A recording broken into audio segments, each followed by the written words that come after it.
You're listening to the Business and Life Podcast, where 7 days a week, proven entrepreneurs share their success stories, failures, and give you true value on how you can build a great business and an awesome life.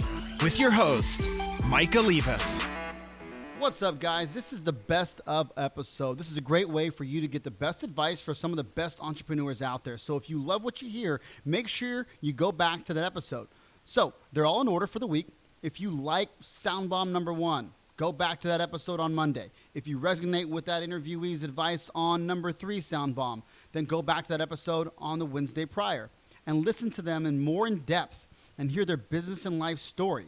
Enjoy, but more importantly, implement. Don't be afraid to advocate for yourself.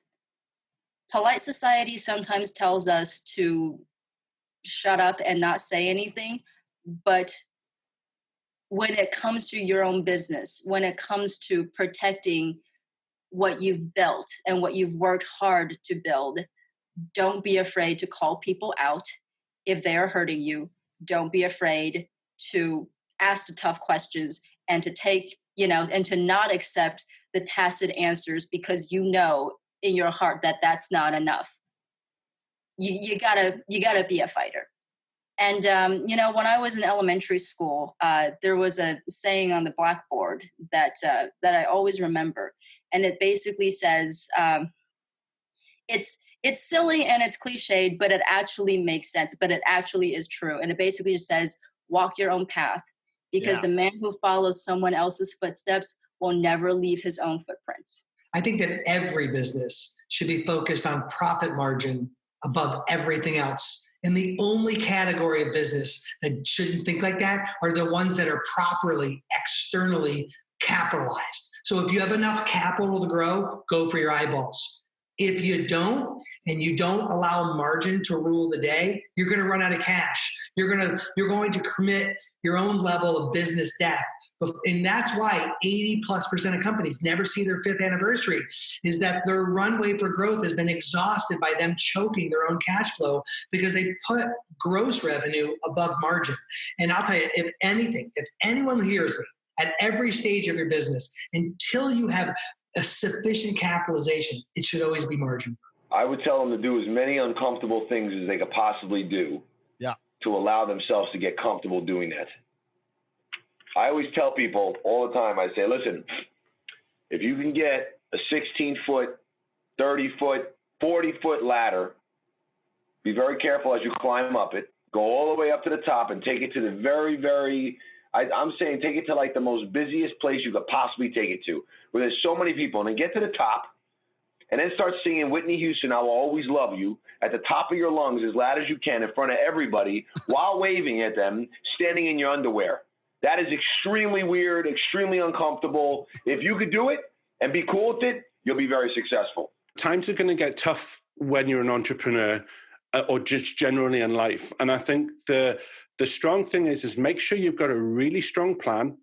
Make sure you understand that you never surrender to mediocrity and you are being the best example to yourself every day, and be courageous every day in doing the things that you really, really want to, because not only do you benefit yourself, but you benefit all of your loved ones around you, and you deserve to have an amazing life. So if you want to be exceptional, you've got to do the work. There's no failure, there's only feedback. And that's all it is. If people can take ownership of that and realize it's like, you haven't failed, you got some more information so you can move ahead better, more educated. And when a kid's playing that game hot and cold, and his parents or whoever's guiding him is like, oh, you're getting colder, you just don't quit, right? You turn another direction and you move, and they're like, oh, you're getting warmer, and you get excited, you're getting towards your goal. Well, whenever they tell you you're getting cooler, you're getting colder, you didn't take offense and quit the game.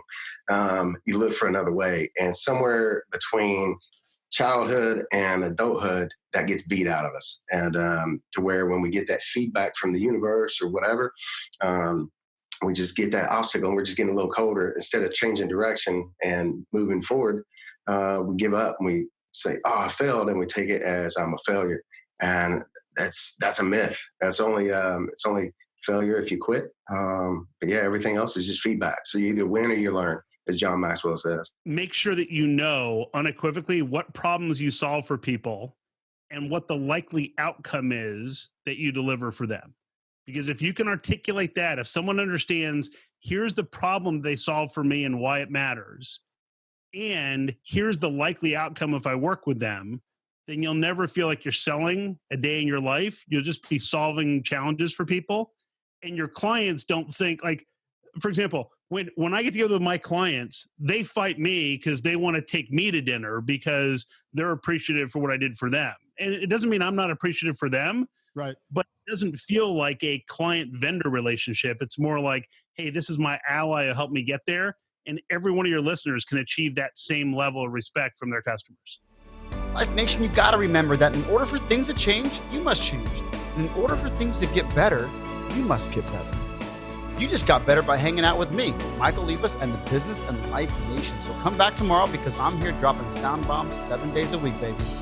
If you'd like to subscribe, please do, so you can take action and execute. See you tomorrow.